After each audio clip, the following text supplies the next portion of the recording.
20 में जब दिल्ली की जनता ऑक्सीजन के लिए तड़प रही थी, अपने लोगों को खो रही थी और चारों तरफ त्राहिमाम मचा हुआ था, उस समय अरविंद केजरीवाल इस भ्रष्टाचारी शीश महल के एस्टीमेट पर साइन कर रहे थे, वर्क ऑर्डर पास कर रहे थे। तो आप समझ लीजिए कि ये कितना गिरा हुआ आदमी है कि जिस समय उसको दिल्ली की सेवा करनी थी, ये अपनी अय्याशी का मकान बनाने में लगा था, अपना शीश महल बनाने में लगा था। और 2022 तक की जो रिपोर्ट आई है, ये रिपोर्ट ये बताती है कि 2022 तक सीएजी ने जो कागज निकाले हैं, किसी सरकारी डिपार्टमेंट से परमिशन नहीं ली गई इसको बनाने की, और जितनी अनियमितताएं की गई इसको बनाने में, वर्क ऑर्डर जो पास किए गए, वर्क ऑर्डर एक बार पास होने के बाद फिर उसका ऑल्टरनेटिव एक वर्क ऑर्डर और बनाया गया कि किसी तरह से पैसा कमाया जाए। इन्होंने अंधेरगर्दी मचाई इसको बनाने में। एक प्लॉट होता था तो 3 प्लॉट अगल बगल के जोड़ के उसमें पेड़ काटे गए, सब कुछ किया गया। 4 प्लॉटों को जोड़ के ये आलीशान भ्रष्टाचार का म्यूजियम अरविंद केजरीवाल ने बनाया है, शीश महल।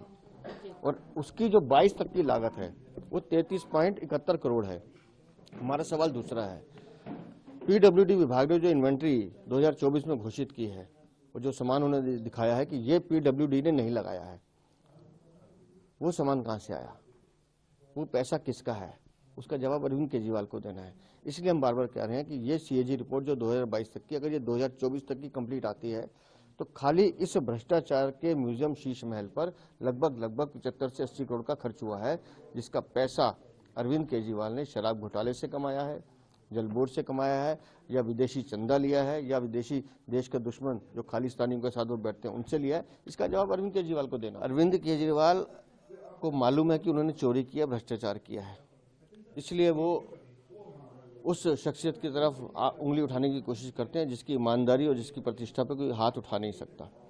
माननीय प्रधानमंत्री कार्यालय में रहते हैं, प्रधानमंत्री निवास में रहते हैं। राजीव गांधी से लेकर जितने प्रधानमंत्री हुए हैं अब तक सब उसी निवास में रहे हैं, किसी ने दूसरा निवास नहीं लिया।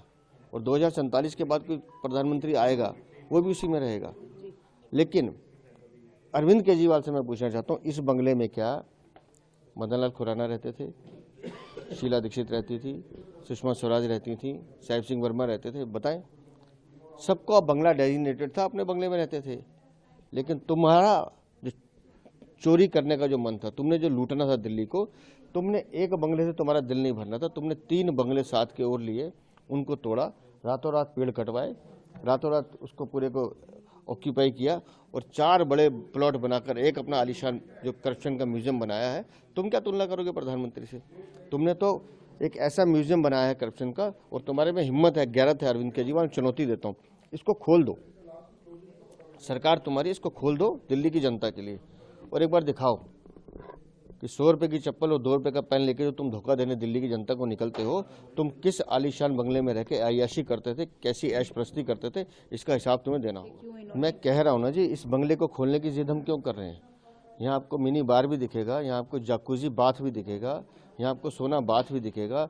वो मिसिंग जो टॉयलेट सीट हैं गोल्ड प्लेटेड, वो गायब, वो भी दिखेंगे कि कहाँ से गायब हुई हैं। और वो झूमर भी दिखेंगे आर्टिफिशियल जो एआई से बनते हैं, वो सारी। और ऐसे कालीन मिलेंगे जो इतने शानदार है कि जो हम किताबों में पढ़ते थे, जिस पर बैठ के आदमी उड़ के चला जाता था। तो ये अरविंद केजरीवाल दिखाए आलीशान बंगला, उस मिनी बार में कौन से ब्रांड की बोतल रखी हुई है वो भी दिखाएं। क्योंकि इनके जो मंत्री हैं, मैं फिर कह रहा हूँ, मैं व्हाट्सएप दिखा सकता हूँ, इनके मंत्री एक्साइज जो ऑफिसर्स हैं उनको मैसेज करते हैं, इनके दलाल, कि देखो अगले 10 दिनों तक ये ब्रांड दुकानों पे मिलने चाहिए, बाकी ब्रांड गायब कर दो क्योंकि इसमें पैसा ज़्यादा मिलेगा। तो ये तो अरविंद केजरीवाल के अधिकारियों का ये खेल है।